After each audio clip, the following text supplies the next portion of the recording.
తెలంగాణ ఉద్యమకారులతో కరీంనగర్ జిల్లా Manakondur police station సమీపంలో 5 ఎకరాల ప్రభుత్వ భూమిని తెలంగాణ జాగృతి అధ్యక్షురాలు కల్వకుంట్ల కవిత ఆక్రమించారు. తెలంగాణ ఉద్యమకారులకు ఇంటి స్థలాలు పంపిణీ చేయాలని డిమాండ్ చేశారు. కరీంనగర్లో తెలంగాణ ఉద్యమకారులతో కలిసి కవిత భూ పోరాటం చేపట్టారు. ఎక్కడికక్కడ భూములను ఆక్రమించుకోవాలని ఉద్యమకారులకు కవిత పిలుపునిచ్చారు. కరీంనగర్ జిల్లా మానకొండూరులో ప్రభుత్వ భూమిలో గుడిసెలు వేయనున్న తెలంగాణ జాగృతి అధ్యక్షురాలు కల్వకుంట్ల కవిత తెలంగాణ ఉద్యమకారులు బాసటగా నిలిచారు. ఈ సందర్భంగా కవిత మాట్లాడుతూ తెలంగాణ ఉద్యమకారులకు 250 గజాల చొప్పున ఇంటి స్థలం ఇస్తామని కాంగ్రెస్ పార్టీ హామీ మర్చిందన్నారు. ఇంటి స్థలాల హామీని డిసెంబర్ 9వ తేదీలోగా నెరవేర్చకుంటే భూ పోరాటాలు చేస్తామని హెచ్చరించారు. ప్రభుత్వం నుంచి స్పందన లేకపోవడంతో కరీంనగర్ నుంచి భూ పోరాటానికి శ్రీకారం చుట్టారు.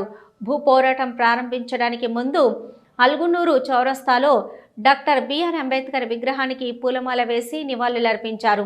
ఒక్క కరీంనగర్లో మాత్రమే కాదు, అన్ని జిల్లాల్లో ప్రభుత్వం ఉద్యమకారులకు ఇస్తామన్న 250 గజాల భూమి ఇచ్చే వరకు పోరాటం చేస్తామని హెచ్చరించారు. హైదరాబాదు, రంగారెడ్డి జిల్లాల్లో విలువైన భూములను కూడా వదలమని హెచ్చరించారు. ప్రభుత్వం దిగివచ్చే వరకు ఇక్కడి నుంచి కదిలేది లేదన్నారు. ఈ కార్యక్రమంలో తెలంగాణ జాగృతి నేతలు రూప్ సింగ్, గుంజపడుగు హరిశంకర్లతో పాటు పలువురు పాల్గొన్నారు.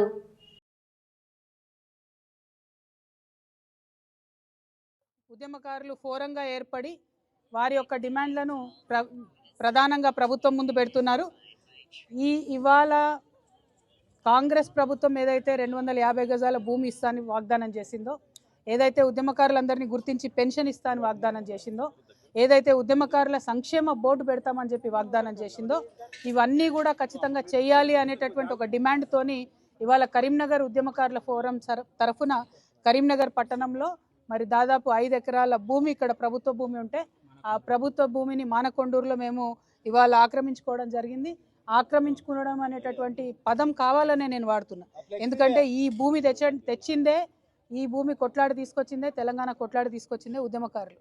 మరి వారికి ఇచ్చినటువంటి మాటను కూడా నిలబెట్టుకోకపోతే ప్రభుత్వం కంప్లీట్గా ఫెయిల్యూర్ అని అర్థం. మీరు ఫెయిల్ అయింది కాబట్టి, మీరు భూములు ఇస్తలేరు కాబట్టి మేము ప్రజల పక్షాన్ని నిలబడి మీ భూములను వారికి ఇవ్వబోతా ఉన్నాం. మీరు వచ్చి డిస్టర్బ్ చేయొద్దు. మీరు ఏదో పోలీస్ జూలుం చేసి ప్రదర్శిస్తామనుకుంటే కుదరదు. ఇవాళ ఈ ఒక్క జిల్లాతో ఆగదు, ప్రతి జిల్లాలో కూడా ఇదే పోరాటం మొదలవుతుంది. హైదరాబాద్, రంగారెడ్డితో సహా ప్రతి జిల్లాలో భూములను ఆల్రెడీ మేము ఐడెంటిఫై చేసినాం. ఏ జిల్లాకు ఆ జిల్లా ఈ భూములు తెలంగాణ ఉద్యమకారులకు ఇప్పించడానికి తెలంగాణ ఉద్యమకారుల ఫోరంతో కలిసి తెలంగాణ జాగృతి ఉద్యమిస్తుందనే విషయాన్ని మరొకసారి తెలియజేస్తూ